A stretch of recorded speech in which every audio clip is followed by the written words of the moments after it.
Amen. Praise the Lord. Magandang gabi mga kapatid. We are back. We are very sorry sapagkat, every time na may mga ganitong mga opportunity to share the Word of God, the enemy and the devil will intrude. But we praise God. Thank you for your prayers. So, we're back. Balik na po tayo. And let us share this para yung ibang mga members ay kanilang makita itong ating malocate, itong ating live stream, mga kapatid, ngayong gabi.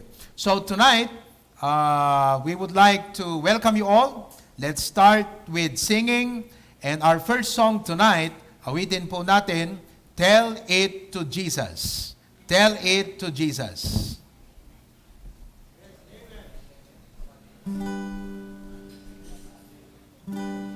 Amen.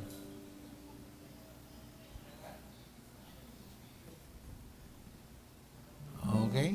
Are we ready?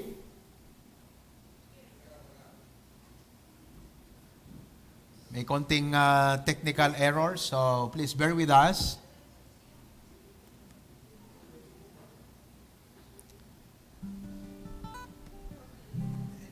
Anyway, let's keep praying kasi okay.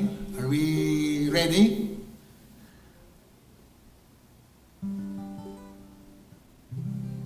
Pag-pray natin mga kapatid that we are still under GCQ at mukhang hanggang katapusan ito until the last week of May. Yeah, so let's be praying that God would intervene at para sana ay makabalik tayo dito at magkaroon ng service lahat na pwedeng ma-accommodate ng ating church building. So we're back. Let's sing our first song tonight, Tell It to Jesus.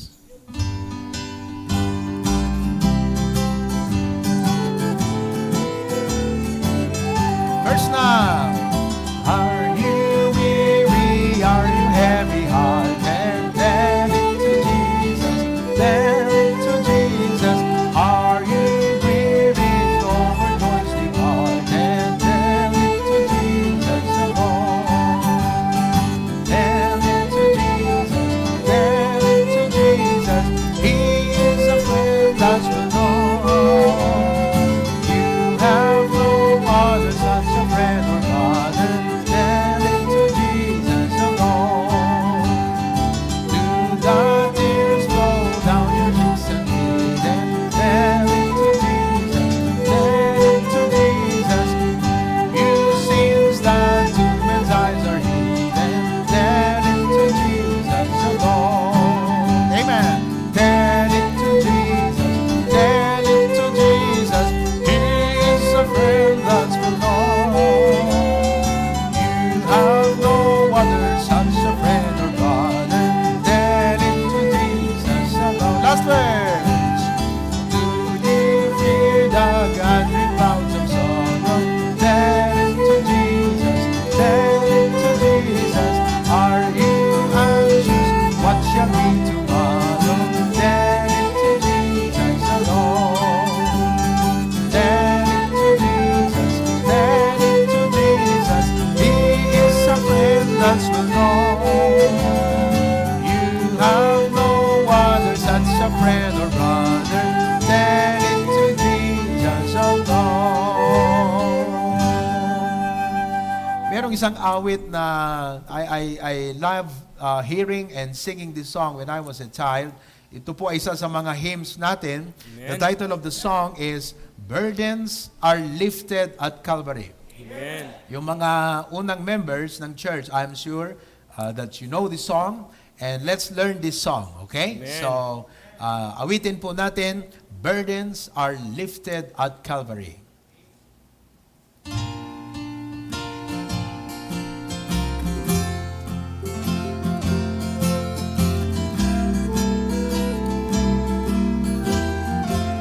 First verse now.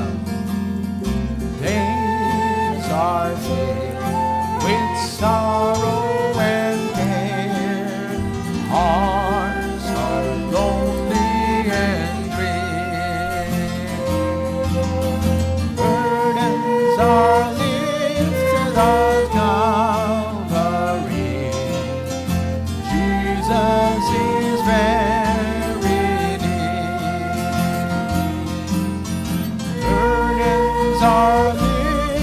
the Calvary. Calvary, Calvary, burdens are lifted on Calvary. Jesus is very near. Second, cast your care on Jesus today. Leave your worry and fear. Burdens are lifted on Calvary. Jesus is very near. Chorus. Burdens are lifted on Calvary. Calvary, Calvary, burdens are lifted on Calvary. Jesus is very near. Last verse. So also the Savior can save every heartache and tear. Burdens are lifted on Calvary.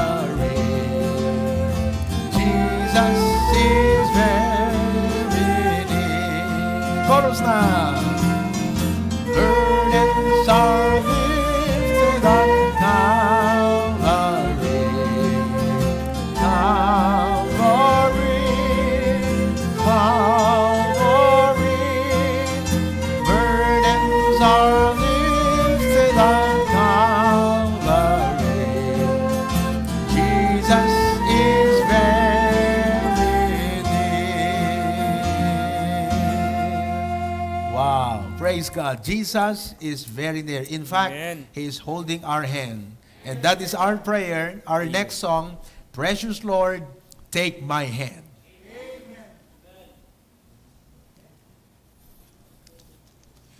Amen. Amen. Amen nga kayo dyan? First verse. Precious Lord, take my hand, lead me on, let me stand. I am tired, I am weak, I'm alone. Through the storm, through the night, lead me on to the light. Take my hand, precious Lord, lead me home. When my way grows dear, precious Lord, linger near. When my life is almost done, hear my cry, hear my call, hold my hand lest I fall. Take my hand, precious Lord, lead me home. Third verse. When the darkness appears and the night grows near and the day is past and gone, at the river I stand, guide my feet, hold my hand, take my hand, precious Lord, lead me on. Repeat the first now.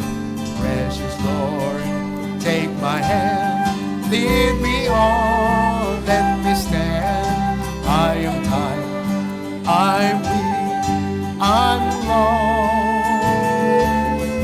Through the storm, through the night, lead me on to the light.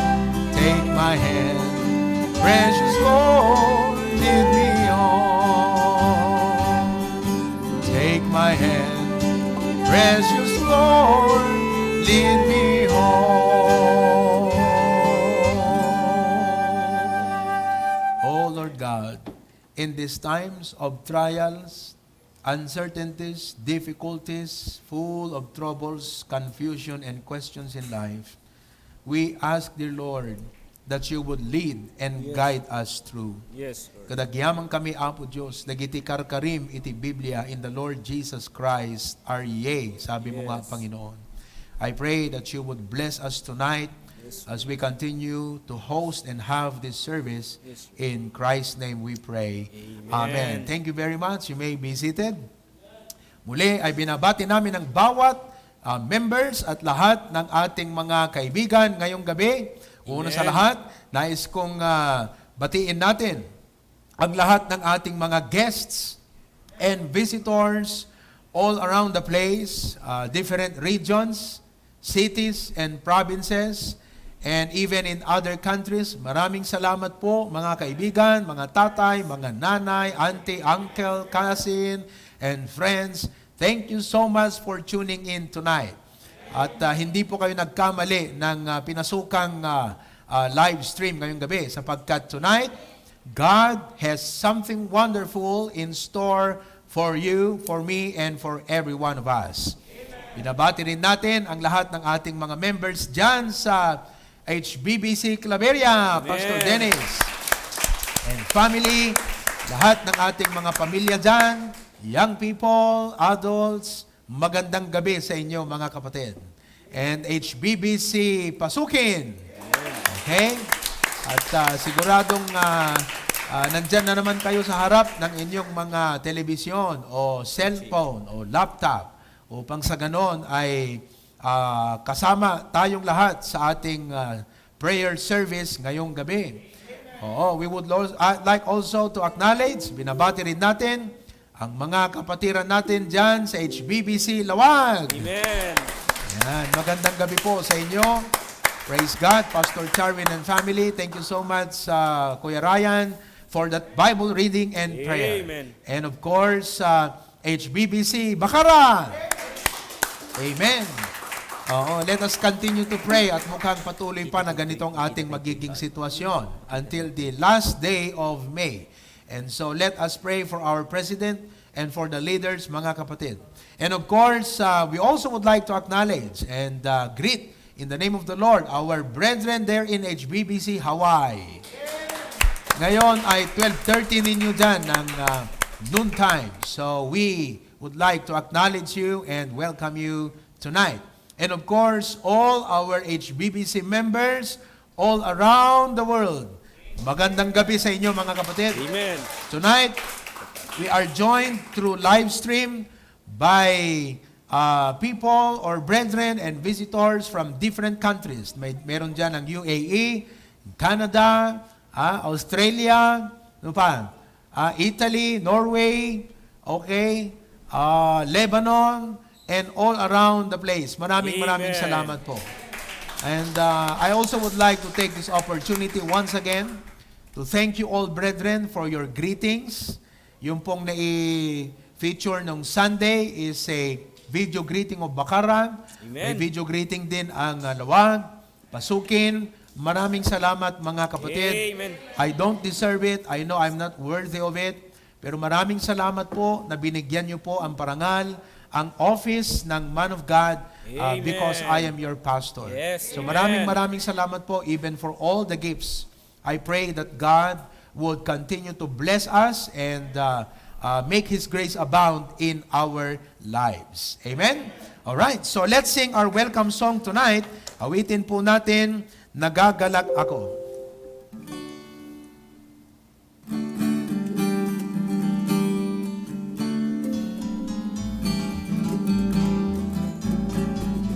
Ready? Naragsangka kita, kadimar ay ka, intay panagdayaw, ken ni Jesu Cristo, idawan ko po, para murnaken ka, ken maring nga kuman, di ayan diyaman, at ang panagwan, ikat maglaang, itong kamot-anin, bagi pagkararang, isang diyabu, ketan ng karangan, ipensan tayo, ang yaman nga mabu. Naragsangkat kita, kalikmar ay ka, hintay panagdayaw, yan di Jesu Cristo. Parabol na kenkan, ken maring nangman, di ayan di yaman, ang kanagpanagwan, ikagmagdaan, itutong amin, aking pagkararang, di sa uliyapo, ketan nagkararwan, ipeng sa tayo, ang yaman kamapo, ipeng sa tayo, ang yaman kamapo, ipeng sa tayo, ang yaman kamapo. Amen. Praise the Lord. Praise God. Let's sing tonight before we hear a special number, What a Friend We Have in Jesus.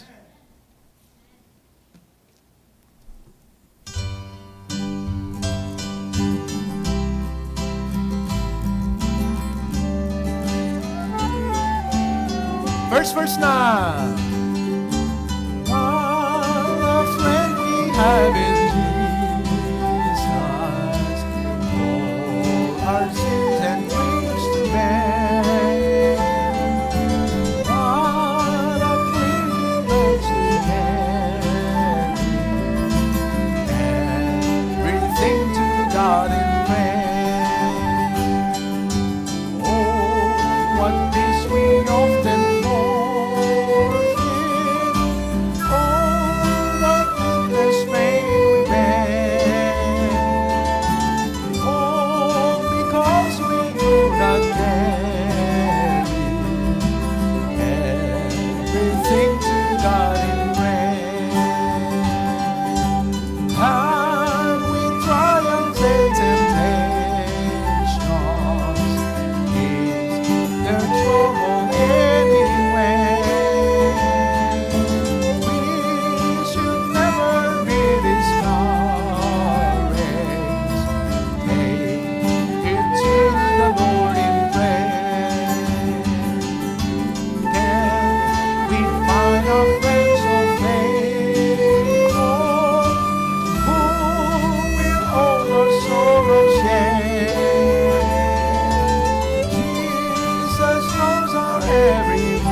kalimutan, mga kapatid, please take a picture of your family or your group tonight. Amen. Sa prayer meeting, at kung maaari po, you can post it doon sa ating mga chat group. Amen. Or you can post it dyan sa comment section.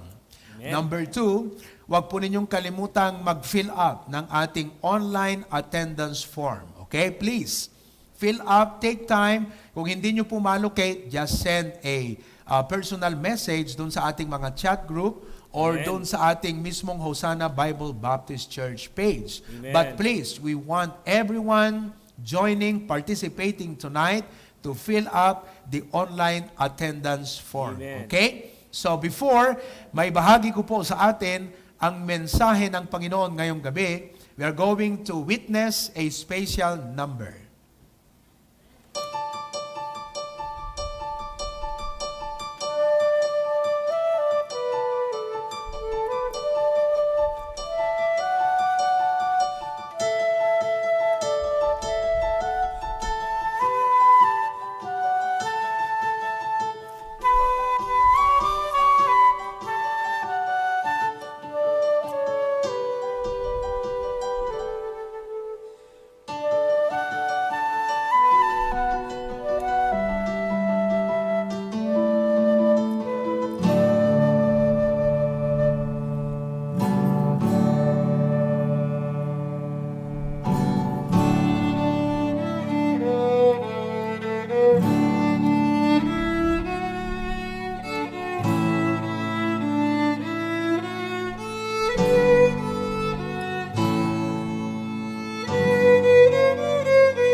maraming salamat at purihin ang Panginoon sa special number na yan. Well, God wants us to face life with joy. Pwede bang ngumiti tayong lahat, mga kapatid, ngayong gabi? Would you smile at your seatmate? Okay, would you smile to your family members? God wants us to face life with joy. In fact, He said in the Bible, rejoice in the Lord always, and again, I say, rejoice. But oftentimes, kalimitan po, we are overtaken by worry and anxiety. Tayo po ay nadadaig ng mga inaalintana, mga kinakatakutan natin, digiti pagdandanagan, ken pagparparikutan, iti panagbiag. And so, in Philippians chapter 4, which in a while I will be reading the passage, the Apostle Paul gave the answer for anxiety. Nagbigay po siya ng kasagutan sa kabalisahan o sa mga inaalala, inaalintana natin sa buhay. Answer to anxiety. And the answer that the Apostle Paul gave is trusting God in trials. It's all about trusting God. Yung pagtiwala natin sa Diyos in trials. Panagtalik, kiniya po Diyos, umay dagiti panubok. It is learning about prayer when we are pressured. It's praying when we are pressured. At di pa ka-pressuran ti panunod siyo itang agdama kakabsat. Praying when we are pressured. It is about supplicating when we are stressed. Supplicating when we are stressed. Ang ibig sabihin ng supplicating, paghingi, panagdawat kiniapo Diyos when we are stressed. Tonight, I would like to read Philippians chapter number 4, verse 6 and 7. You have in your screen the English, the KJV, the King James version of the verse. I'm going to read tonight from the Ilocano. Philippians chapter 4, 6 and 7. The Bible says, di kayo madanagan ti uray anya, no diket dagiti iso amin, babaen ti kararag, ken araraw, agraman panagyaman, may pakaamukuma, dagiti dawdawat yo iti Dios. Verse 7, ket tital na ti Dios, alabsan na ti amin, apan nakaawat, ay wanan nanto dagiti puspuso yo, ken dagiti panunot yo, ken Kristo Jesus. Our lesson tonight is cure for care. Ang lunas at gamot sa mga bumabagabag, ken dagiti pakadanagan tay iti panagbiag. Cure for care. Shall we pray?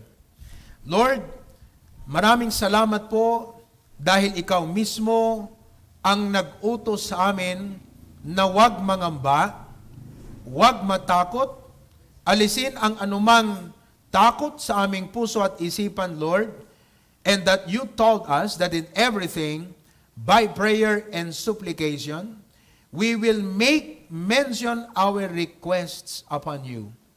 Thank you, Lord God, for the privilege of prayer.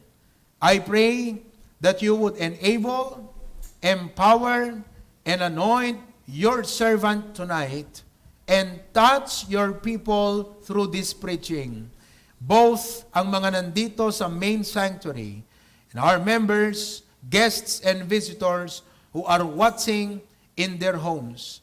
I pray, Lord God, that you would be glorified and honored and exalted by the results of this preaching tonight. In Jesus' name we pray, amen. In my personal life, as a pastor, as a preacher, as a family man, and as a believer of the Lord Jesus Christ, applying the principles of this verse, habang po sinasagawa ko sa aking buhay, ang prinsipyo na itinuturo ng verse na ito, the blessing it brought me is this. It gave me courage, resilience, strength, confidence, and calmness to face all the difficulties and challenges of life. Totoo po, it is human to fear. Normal po sa ating likas na pagkatao na tayo'y mangamba, mabalisa, mabagabag, maburibor, ken matrobol iti panunot kakabsat. But you know, applying these principles, the Lord helped me to face life with courage, resilience, strength, confidence, and calmness. Let me share with you the three things tonight in this passage. We'll be talking about the cares of life.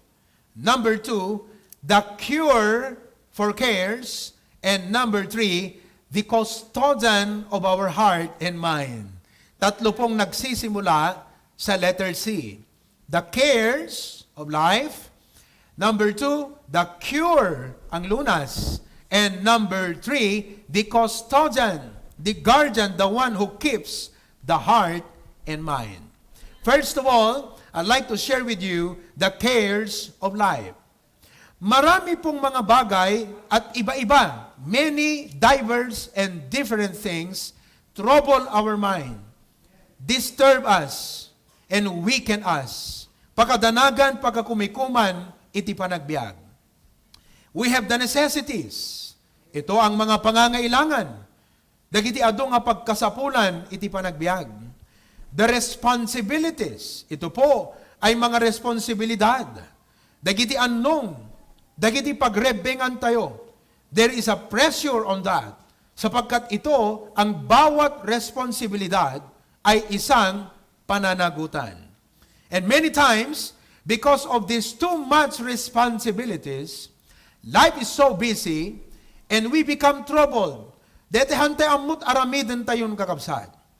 And sometimes, our cares or our worries are the adversaries of life. Dagiti mga apa kada tayo, ang mga umaaway sa atin. Hindi mo man sila inaaway, pero inaaway ka. At sinasaktan ka, mga kapatid. And many times, this can trouble the mind. Maybe what is troubling you tonight are the adversities of life. Ito po ay mga paghihirap sa buhay. Mga kapatid, na hinaharap mo ito ngayong panahong ito. Not only that, but we may be facing the complexities. Anong ibig sabihin yan? Ito yung mga komplikasyon. Ito yung mga kaguluhan sa buhay. Hindi mo alam kung anong gagawin mo, mga kapatid. And then, we have the anxieties. Pagparparikutan. So, these are the cares of life. Necessities. Check. Responsibilities. Is that what you're worrying about tonight? Or maybe adversaries. Maybe adversities. Complexities. Anxieties. Napakaraming tis. Ano ang bumabagabag sa iyo ngayong gabi? Anong nagbibigay ng hina ng iyong kalooban? Ano ang gumigiba ng balikat mo ngayong gabi, mga kapatid? That this doesn't mean na wag na nating isipin ang buhay. This doesn't mean that we no longer think, prepare, plan, consider about the realities of life. But what God is simply saying to us tonight is, do not carry these burdens with worry and fear. Be careful for nothing. Bakit po ayaw ng Diyos? Bakit po sinasabihan tayo na huwag matakot, huwag mangamba, alisin ang lahat ng mga takot na ito? Well, there are three things that I could show to you from the scriptures tonight. Why God does not want His children to worry, to fear, to be afraid, to be anxious about life. Three things from the Word of God. Number one, because worry gives a poor image of who God is in our lives. Worry gives a poor image. Nagbibigay po ng pangit na picture ng Diyos sa ating buhay, na para bagang hindi niya tayo kayang pangalagaan. Na pag tayo ay pinanghihinaan ng loob. Na pag tayo po ay natatakot, agkapoy tayo kakabsat, when numaawanan, itikas lang pamati, it seems na parang hindi tayo kayang tulungan ng Diyos. It gives a poor image of God.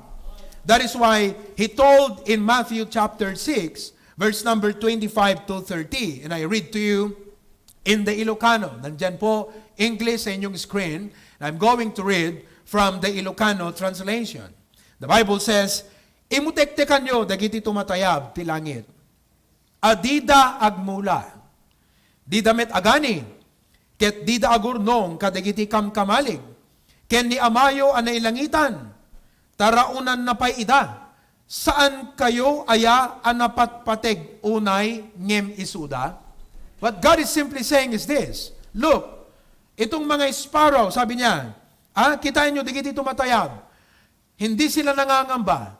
Hindi sila natatakot. Bakit? Sapagkat sila ay pinapakain ng Diyos. Hindi ba mas mahalaga kayo? What God is saying is this, don't worry. Don't fear. I don't want you to have fear in your heart. Because God said, para bagang hindi ko kayo kayang alagaan. Parang hindi ko kayang tustusan at tulungan kayo sa inyong mga paghihirap. It gives God a poor image in our lives. Second reason, mga kapatid, why God does not want us to worry is number 2, it hinders our spiritual growth. It hinders our spiritual growth. In Matthew chapter 13, verse number 22. Matthew 13, verse number 22. The Bible says, ket timet na imula kadagiti kasisiitan, iso daytoy ti dumngeg ti sao. Ngem ti agawa ito'y alubong, cares of this life. Ken ti panangan lilaw dagiti kinabaknang. Lepesenda ti sao, it hinders the word of God in our hearts. Ket agbalin nga saan ang makapagbunga. You see, bawat halaman gusto mo mamunga.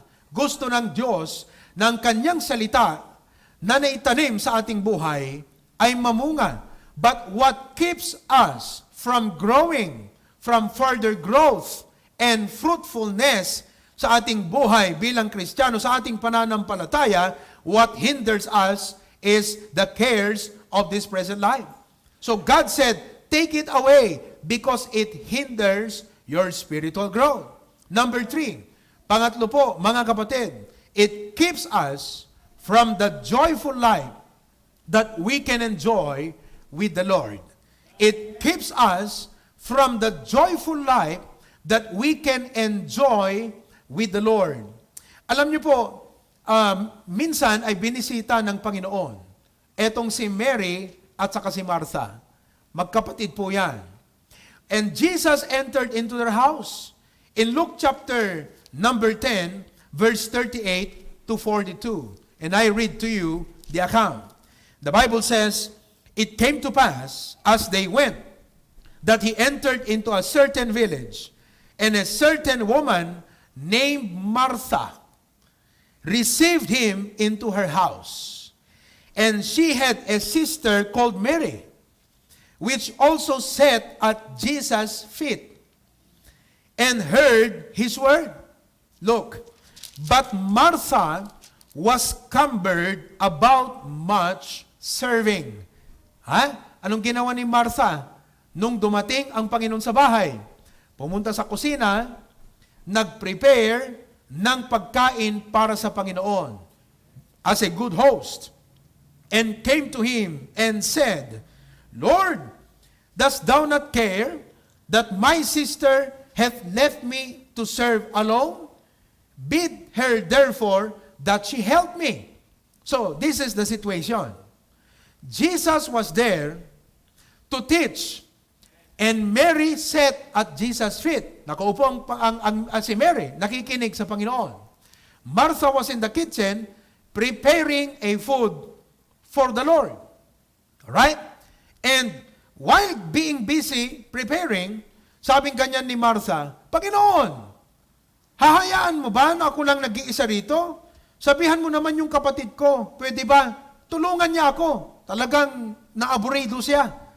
Natataranta na siya.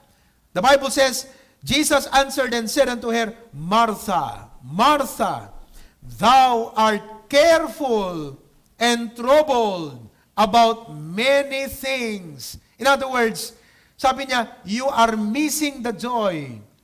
You are missing the blessing, Martha. Look, hindi po masama ang magtrabaho. Necessities, totoo yan. Responsibilities, realidad po yan. Adversities, complexities, anxieties, all of these things are realities of life. But God said, when they overtake us, pag ito ang nag-overwhelm sa atin, it keeps us from the joyful life we can enjoy with the Lord. Wala na tayong time mag-pray. Wala na tayong time mag-quiet time. Because all we think about are the necessities of life. Kaya sabi ng Panginoon, but one thing is needful, and Mary hath chosen that good part, which shall not be taken away from her. Gulong-gulo si Martha, mga kapatid. On the other hand, si Mary nag-i-enjoy in her time listening to the Lord Jesus Christ. She was distracted. So the Lord said, I don't want you to worry. I don't want you to be anxious. I don't want you to be afraid with anything that you are facing in life. Why? It gives a poor image of who God is in our life. Number 2, it hinders our spiritual growth. Number 3, it keeps us from the joyful life we can enjoy with the Lord. Remember, the devil is the taker. Jesus is the giver. Nais ng diablo na mawalan ka ng joy to live your Christian life. But the Lord wants you to live that wonderful, abounding life. So that's all about the care. Na sinabi ng Panginoon, be careful for nothing. Yes, these are realities of life, but God said, don't be afraid. Don't fear. Don't shrink. Okay? Be careful for nothing. Let's move to the next. Secondly, number 2, let's talk about the cure for care. The cure for care. Ang lunas, paano ba natin ito sasagutin?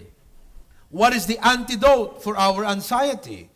What is the treatment for our troubled mind? What is the answer to our anxious heart?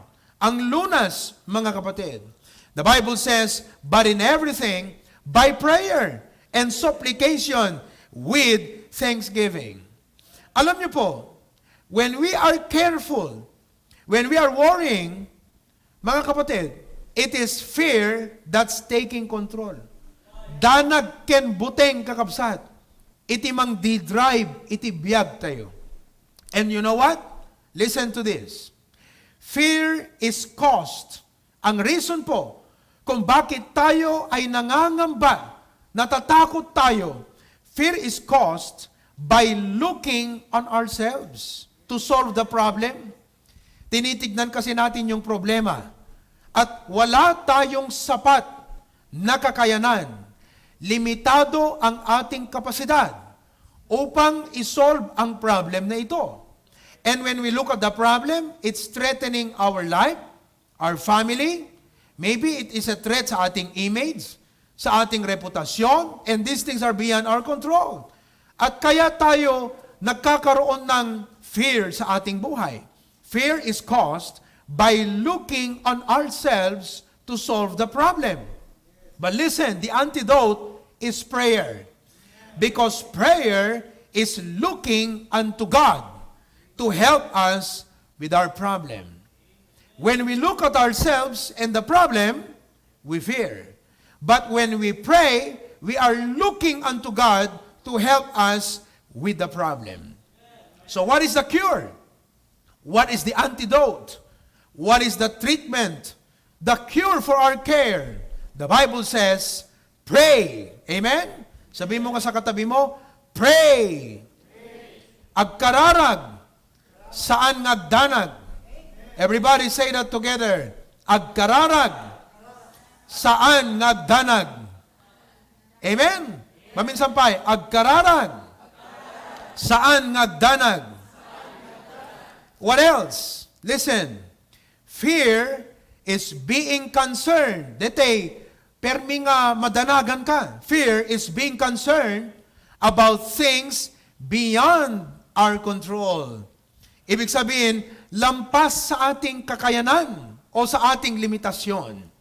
So, we start to fear because we are very concerned of the things beyond our control. Like what? Hamo makontrolin kakabsat no anat masaudi tao. That's beyond your control. Hantay makontrol kakabsat no kasano deti pasamak itata iti pandemic. Well, we have limitations. We are doing the best we can, but there is a limitation. And you know what? There are things in our lives that it troubles us because we think of the things beyond our control. And it gives us fear. Kaya tayo natatakot. Kaya tayo nangangamba. But you know what? Prayer is confiding. Yung pong magtiwala, te panagsadag, panagtaklin kini Apo Diyos. Prayer is confiding on God, who is in control of everything. Napakaganda po yan. Fear is being concerned about things beyond our control, but prayer is confiding on God, who is in control of everything.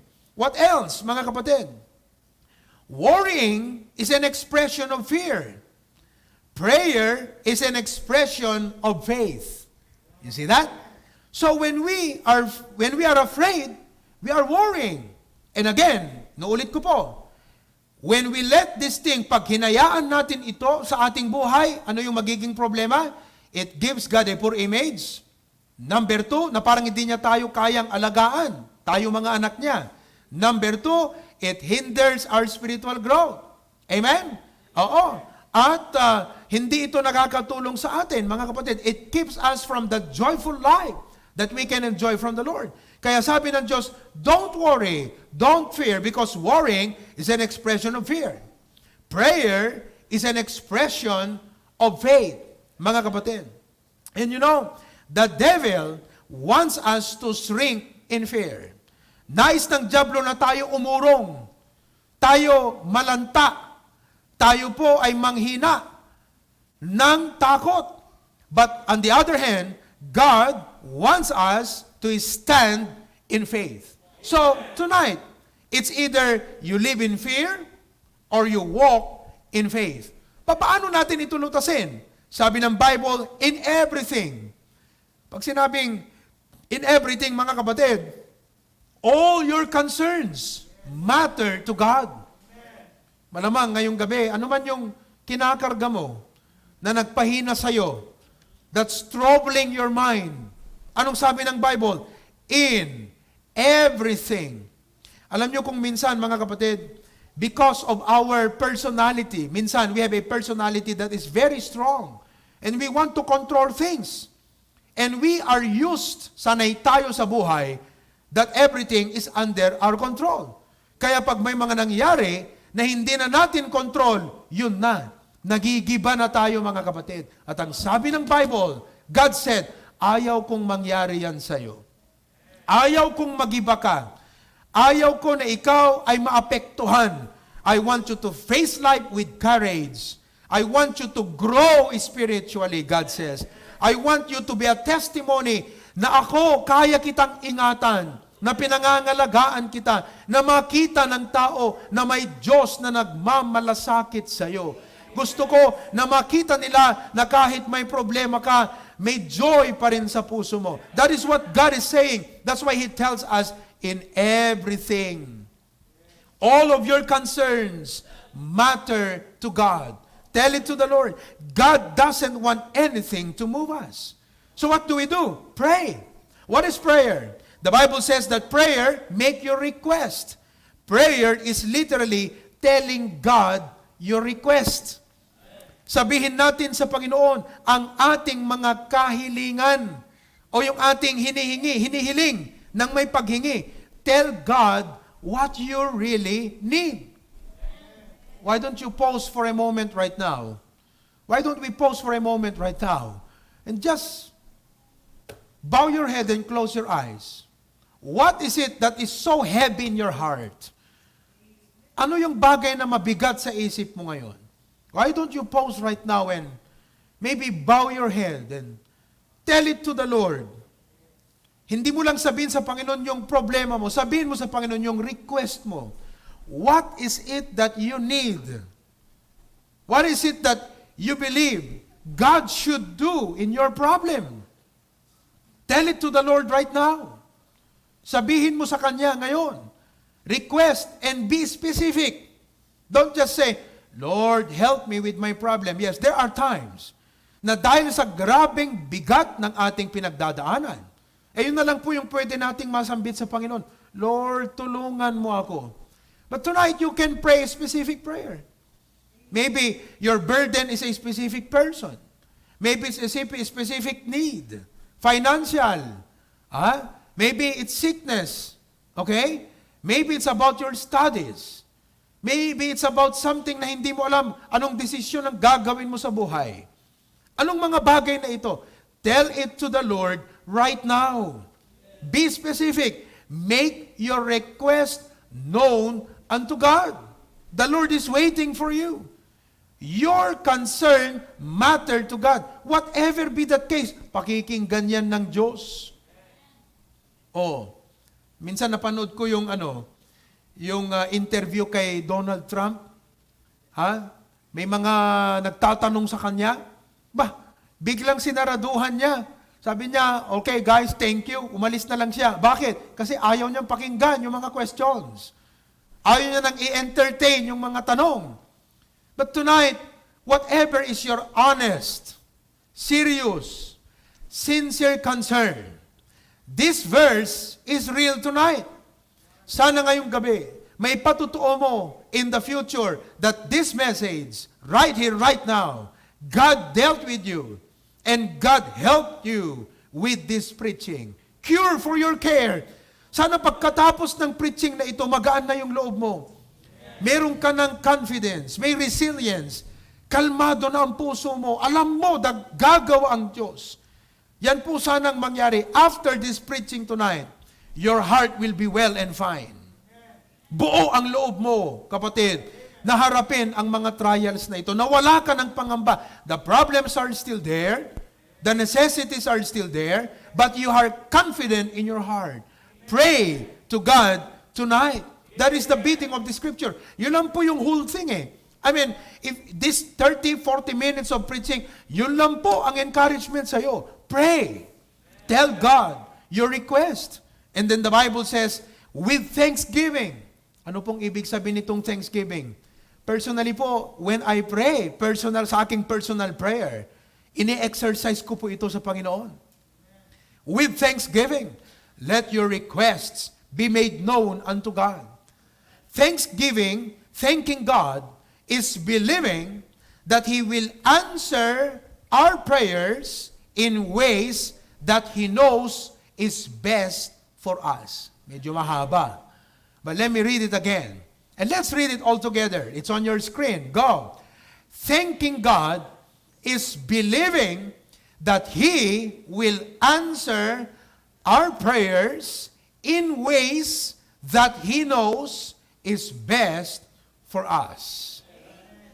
You trust God. Narinig niya ang prayer mo. Nagagawa siya. Tutugon siya. Sasagot siya sa panalangin mo. Hindi ayon, it's not in your terms, it's not in your timetable, but you have mentioned it to God, which means that the problem will be dealt with. The issue will be faced by God. Haharapin ng Diyos. Gagalaw, gagawa, kikibo ang Panginoon, agtignay, ti ima ni Apo Diyos, kadayta ang impresentar mo kenkuanan. You are confident that God, mga kapatid, will work in ways that He knows is best for us. So when I pray, I would pray like this. Sasabihin ko, Panginoon, inilalapit ko sa iyo itong bagay na mabigat sa akin ngayon. Lord, mabigat ito. It's hindering me, it's burdening me, it's slowing me down. And you said that you do not want me to live in fear, in worry, and anxiety, but to face life with courage, with resilience, with calmness and assurance. Lord, I bring to you my problem. So yun, babangkitin ko na sa Panginoon yung detalye ng aking problema. Casting all your cares upon Him, the Bible says. And then, I would say, God, I pray that you will give me wisdom. Or kung minsan nanghihingin ko, Lord, I pray, hindi ko alam paano ma-meet ang pangangailangan na ito. Pero Panginoong Diyos, ilalapit ko sa iyo, iaasa ko sa iyo.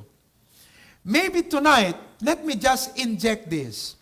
Maybe you're wondering, Pastor, papaano kung yung aking dilema o yung aking problema ay bunga ng mga maling ginawa ko sa buhay?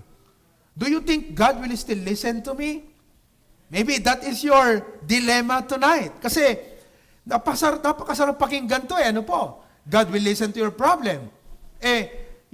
What if tonight you would say, Pastor, etong dilema ko, what if ang aking krisis ngayon, ito ay resulta, bunga ng mga maling ginawa ko sa buhay, na I'm experiencing all of this trouble. Pastor, will God listen to me? Anong sabi ng Bible? Sinabi niya ba in some things? Sinabi niya ba, selective ba ang Panginoon na ang kanyang pakikinggan yung mga magagandang cases lamang na karapat-dapat niyang pakinggan? Sabi niya, in everything. Ano sa pagkakaintindi mo ng in everything, kapatid? Hindi ba sinasaklaw lahat? In everything. You come to God with all honesty. You come to God and say, Lord, alam niyo po, I will be honest with you. I will be humble to you, Lord. Tatanggapin ko na itong aking problema ngayon, itong mabigat na pinagdadaanan ko ngayon, resulta ng mga maling desisyon ko, consequence ito ng mga maling ginawa ko sa buhay. Pero Panginoon, nagsisisi ako, at Panginoong Diyos, please, help me with this problem. God will listen tonight. Bakit po? Ang itatak natin sa isip natin, yung kanyang sinabi, in everything. Sinaklaw niya po lahat to. Conclusive po lahat, mga kapatid. In everything. So don't hesitate. Kaya nga sabi ng Bible, come boldly to the throne of grace. Kaya mga kapatid, please, anuman ang nagbibigay ng kabigatan sa iyo ngayong gabi, mga kapatid, sabi ng Diyos, in everything. Tuloy ko. So after I tell God my burden and my concern, ito lang sasabihin ko, Lord, salamat na pinakikinggan mo ang aking samo, ang aking panalangin at hinihingi. At Panginoon, nagpapasalamat ako in advance dahil tutugon ka na sa aking prayer. Thank you in advance for your answer to my prayer. And I would like to thank you, Lord, for the wisdom by which you will answer and address my concern. I leave it to your hand, O God. Ano man ang kaparaanan mo, the best way you know to deal and address my problem, Lord, and my request, nagpapasalamat ako sa iyo, Panginoon. With thanksgiving. That is the cure for care. You pray, you supplicate, you request with thanksgiving. At anong dadalhin mo? Lahat. Anong sasabihin mo? Yung request mo sa Panginoon. That is the cure for care. So again, take this moment, pause, come to the Lord. Everything, bring it to God. Whatever, ano man yung krus mo ngayon, ano man yung mabigat sa'yo, the heaviness of your heart, take it to the Lord.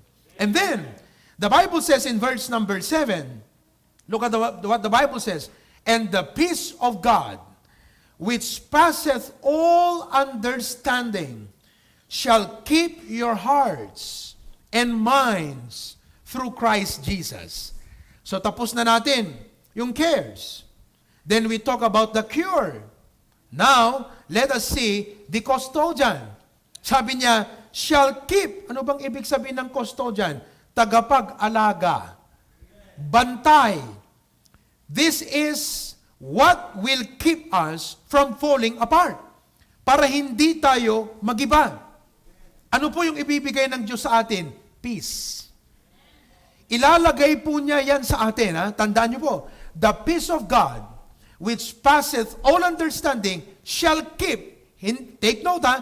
This is not our peace. It is the peace of God. The peace of God cannot be formulated by our own minds. Hindi po nagagawa ito yung pinalalakas mo lang yung loob mo. Iba pong kwento ito. Sometimes, meron tayong case na pag may mga kinakatakutan natin, hinaharap natin yung salamin, kinakausap natin yung sarili natin. And what do we say? Kaya mo yan. Kaya mo yan. You can do that. Believe in yourself. You can win.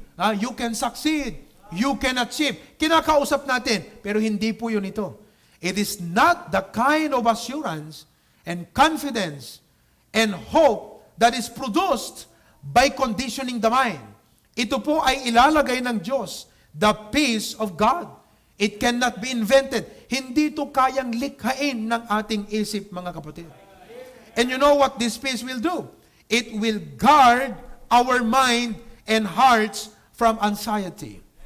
In other words, the peace of God, mga kapatid, is the strong confidence. Take note, ha?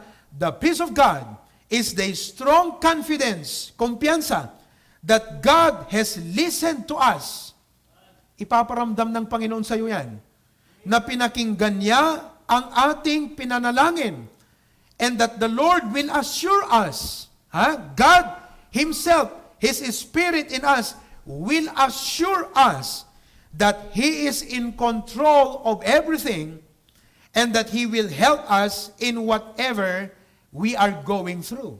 Na tayo ay tutulungan ng Panginoon. Kaya, pagkatapos ng preaching na ito, pagkatapos mong mag-pray, the problem is still there. Pero yung kanyang sting, parang ito yung kakagatin ka ng aso, kakatin ka ng ahas, pero wala na siyang kamandag. Di ba? Biruin mo kung halimbawa, kakagatin ka ng cobra. Oh, ang cobra, yan ang isa sa mga pinakamatindi ang kamandag. Ilang minutos lang pag kinagat ka ng cobra, yung sting ng cobra, parang 2 inumin yun pag kinagat ka ng sting, yung kamandag ng cobra, pag kumapit sa iyo yan, kapatid, it will paralyze you, and mga kapatid, worse, mamamatay ka. Ganyan din po ang takot, parang cobra yan. It paralyzes us. It hinders us from growth. It keeps us from enjoying the life, the joy of living in the Lord Jesus Christ. Parang cobra yan, mga kapatid. Kaya sabi ng Panginoon, ang cure dyan, para mawala yung kamandag ng mga problemang ito, ng mga burdens, stress at pressure na ito, sabi ng Diyos, manalangin. Prayer. And then, what prayer does, what God does is, He will give us peace. Ano yung gagawin ng peace? Aalisin niya na. Ibig sabihin, it will wrap us. It will shield us. It will make us resistant, resilient, mga kapatid.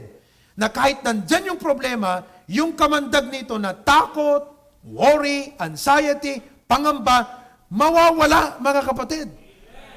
Yung kagagatin ka ng cobra, wala nang kamandag yun. Halimbawa, kinagat ka, wala nang epekto.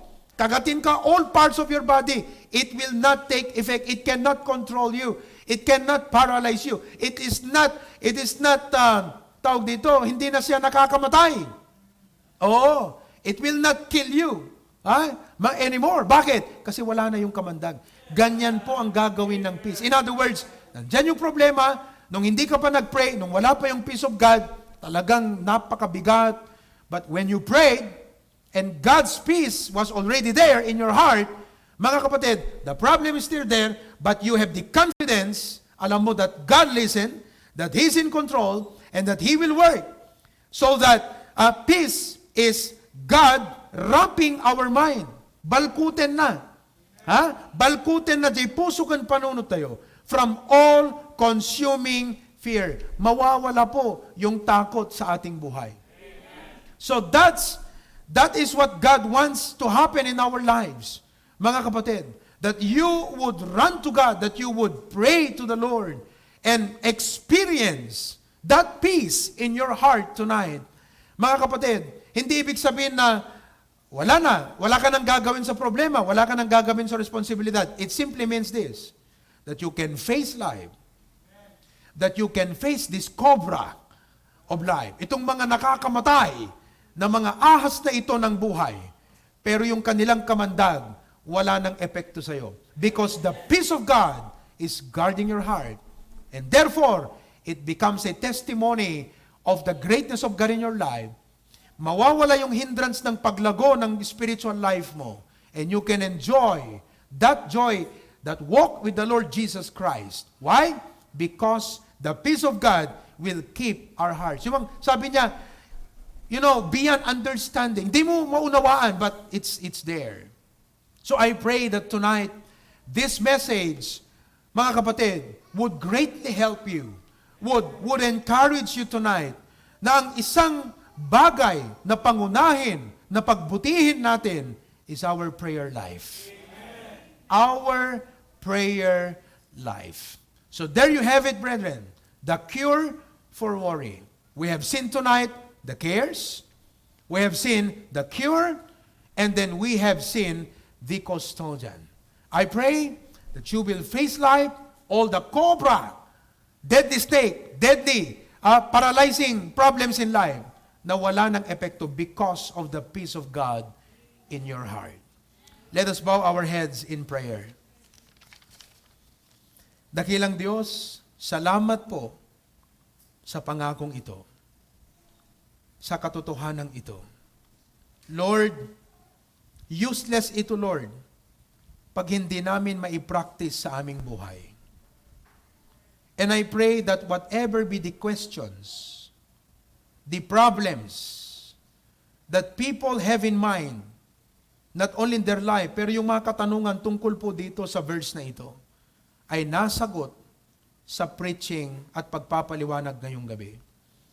I pray, Lord, that the world will see that no matter how many problems we are going through, but there is that joy and calmness, that sweet spirit, that love, that peace, that joy in our hearts, because we have learned to pray, and that your peace is wrapping, isot mang balkot ti puso kan panunot miya po, nga mangsango kadigito nga banbanag.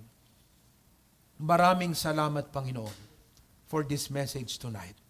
I pray that your Holy Spirit will continue to give the sense, to touch and give understanding to every one of us tonight. In Christ's name we pray. Amen. Are you blessed tonight? Amen? Wow. Alam nyo, alam na natin ang verse na ito. Pero napakasarap na may mga ganitong reminders na tayo na ipapaalala sa atin kung ano ang mga dapat nating gawin tuwing tayo po ay nabibigatan. So muli, ayaw ng Diyos na tayo po ay nagwo-worry. Gusto ng Diyos, mag-pray tayo. At ang gagawin niya, the peace of God will keep our hearts. Amen? So tonight, as we give our offerings, awitin po natin, I need thee every hour. Kantahin po natin yan, mga kapatid. I need thee every hour. Okay?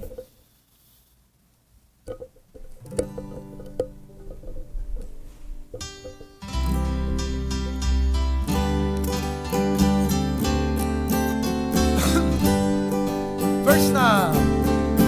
I need thee every hour, most gracious Lord.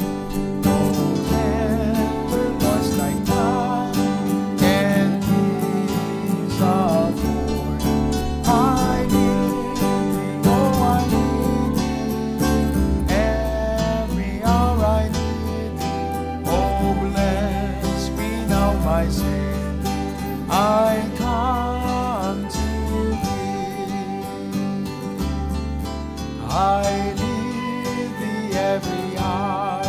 Stay thou nearby, and peace will lose their power.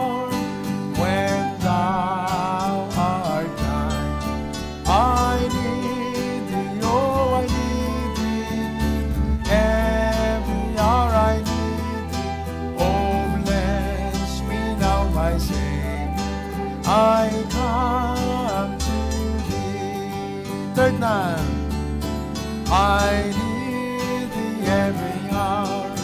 Enjoy your pain. Come quickly and abide, for life is vain. I need thee, oh I need thee, every hour I need thee. Oh bless me now my Savior, I come to thee. Last verse. I need thee every hour, most holy one. Oh, make me thine indeed, thou blessed Son. I need thee, oh, I need thee, every hour I need thee. Oh, bless me now, my Savior, I come.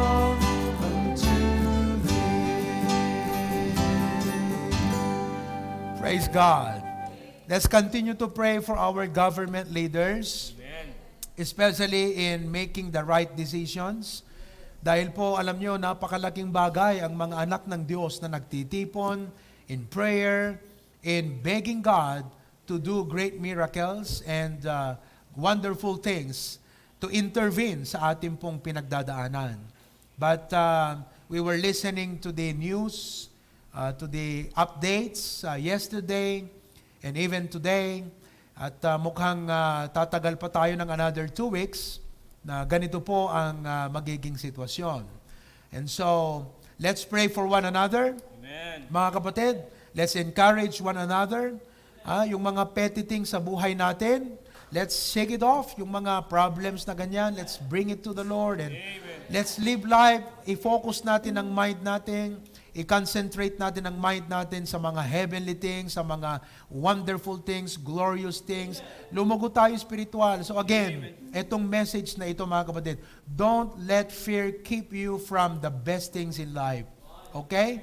So I pray na patuloy po tayo sa ating paglilingkod sa Panginoon. Good night and God bless you. To God be the glory. See you Sunday.